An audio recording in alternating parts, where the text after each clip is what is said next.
मराठी मालिका आणि चित्रपटातून घराघरात पोचलेला अभिनेता म्हणजे अभिजित केळकर। आजवर त्याने अनेक मालिका चित्रपटांमधून विविध अंगी भूमिका साकारल्या आहेत।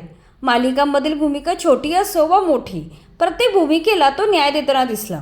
आज यशाच्या शिखरावर असलेल्या अभिजितचा प्रवास मात्र सरळ नव्हता। अभिनय क्षेत्रात येण्याच्या हट्टापायी त्याने आत्महत्या करण्याचा प्रयत्न केला होता। सिनेमासृष्टीत त्याला त्याच्या रंगरूपावरून अनेक वेळा हिणवले गेले। त्याने स्वतः मुलाखतीत ह्याचा खुलासा केला आहे। त्याला सुरुवातीला अक्षरशः तृतीयपंथी म्हणून हिणवण्यात यायचे, तरीही त्याने हार न मानता या सगळ्याचा सामना करत अभिनयाच्या क्षेत्रात स्वतःचं स्थान निर्माण केलं। त्याने नुकतेच एका मुलाखतीत आपल्या आयुष्यात घडलेल्या एका भयानक प्रसंगाबद्दल भाष्य केलं आहे। या प्रसंगामुळे त्याच्या पूर्ण आयुष्याला कलाटणी मिळाली होती। नक्की काय होता तो प्रसंग, चला तर सविस्तरपणे जाणून घेऊया। अभिजित केळकर ह्याचा जन्म 21 मार्च 1982 साली झाला। तो मूळचा रत्नागिरीचा आहे। महाविद्यालयीन शिक्षण पूर्ण झाल्यावर तो अभिनयाकडे वळाला, मात्र अभिनय क्षेत्रात प्रवेश करणं त्याच्यासाठी खूप कठीण गेले। मुलाखतीत याविषयी बोलताना तो म्हणाला, कॉलेज झाल्यावर मी एका केटरिंग कंपनीत नोकरीला होतो। तेथे मी चांगला पोचला होतो, मात्र लहानपणापासूनच अभिनय करायचे स्वप्न मी उराशी बाळगले होते। त्यामुळे मी चांगला जॉब करूनही फारसा काही आनंदी नव्हतो। एकदा अचानक माझ्या शाळेतील एक मित्र रस्त्यात भेटला। तेव्हा बोलता बोलता तो म्हणाला, मी एक नाटक करत आहे, त्यासाठी रिप्लेसमेंट शोधतो आहे। तेव्हा रिप्लेसमेंट म्हणजे नक्की काय मला माहीतही नव्हते, पण नाटकात काम करायला मिळते या विचाराने मी तयार झालो। मला माझा जॉब सांभाळून ते करता येणार होतं, त्यामुळे मी लगेच होकार दिला। माझं काम त्या संस्थेला आवडले। पुढे त्या संस्थेच्या दुसऱ्या नाटकात काम करायची संधी मला मिळाली। नाटक सांभाळून नोकरी करणे कठीण होते, पण माझा बॉस चांगला होता। त्यावेळी त्याने मला प्रोत्साहन दिले आणि मला 6 महिने सांभाळून घेतलं। नाटकात काम केल्यानंतर मला हे क्षेत्र प्रचंड आवडायला लागले।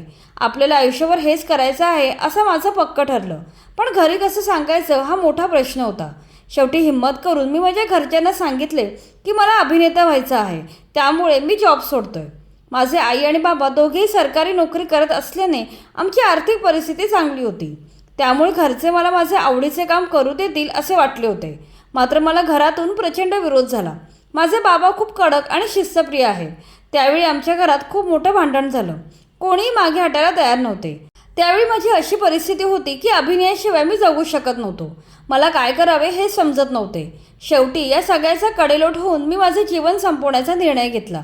मी आत्महत्येचा प्रयत्न केला होता। सुदैवाने त्यातून मी कसाबसा वाचलो। मी 3-4 दिवस हॉस्पिटलमध्ये होतो। त्या घटनेनंतर घरातल्यांना समजले की अभिनयासाठी मी कुठल्याही थराला जाऊ शकतो। मग त्यांचा विरोध मावळला आणि मला नाटकात काम करायची परवानगी मिळाली। त्यानंतर त्याचा अभिनय क्षेत्रात प्रवेश झाला। मात्र काही नाटके गाजवल्यानंतर त्याला वेगळ्या संकटाला सामोरे जावे लागले। याविषयी बोलताना तो म्हणाला, मी नाटकांनंतर काही मालिका देखील केल्या, पण इंडस्ट्रीने मला मात्र वेगळाच शिक्का दिला। अरे याला काही येतच नाही, हा छक्काच आहे, रड्याच आहे, याला डायलॉगच येत नाहीत। पण मी या सगळ्या गोष्टीकडे दुर्लक्ष केलं।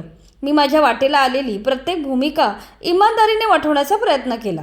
मी या क्षेत्रात येण्यासाठी एवढा संघर्ष केला होता की लोक मला कितीही आणि काहीही बोलले तरी मला फरक पडत नव्हता। छोट्या छोट्या भूमिकाही मी मन लावून केल्या। कालांतराने इंडस्ट्रीने मला स्वीकारले। अशा प्रकारे अभिजितने आपल्या संघर्षाची गोष्ट या मुलाखतीत सांगितली आहे। अभिजितने नाटकानंतर अनेक मालिकेत देखील कामे केली। 4 दिवस सासूचे ही त्याची पहिली मालिका होती। पुढे 2005 साली आलेल्या ऊन पाऊस या मालिकेने त्याला ओळख मिळवून दिली। यानंतर त्याने मधु येथे चंद्र तेथे, तुझं माझं जमेना, असंभव, वहिनीसाहेब, फुलपाखरू, तुझेच मी गीत गात आहे, 7व्या मुलीची 7वी मुलगी यांसारख्या अनेक मालिकांमध्ये काम केलं आहे। याशिवाय बालगंधर्व, काकस्पर्श, मी शिवाजीराजे भोसले बोलतोय अशा गाजलेल्या चित्रपटांमध्ये देखील तो झळकला आहे। त्याच्या वैयक्तिक आयुष्याबद्दल बोलायचे तर त्याने तृप्ती केळकर हिच्याशी लग्न केलं आहे। अभिजितला 2 जुळी मुलं आहेत, राधा आणि मल्हार अशी त्यांची नावं आहेत। तो सध्या आजीबाई जोरात या नाटकात पाहायला मिळत आहे। हे नाटक सध्या रंगभूमीवर जोरदार सुरू आहे। अभिजितचा मनोरंजन विश्वातला प्रवास सोपा नव्हता। या प्रवासात त्याला अनेक अडथळे पार करावे लागले। प्रचंड इच्छाशक्ती आणि मेहनत यातून अभिजितने स्वतःचे स्वप्न पूर्ण केलं आहे। त्याची ही कथा सर्व लोकांसाठी खूपच प्रेरणादायक आहे।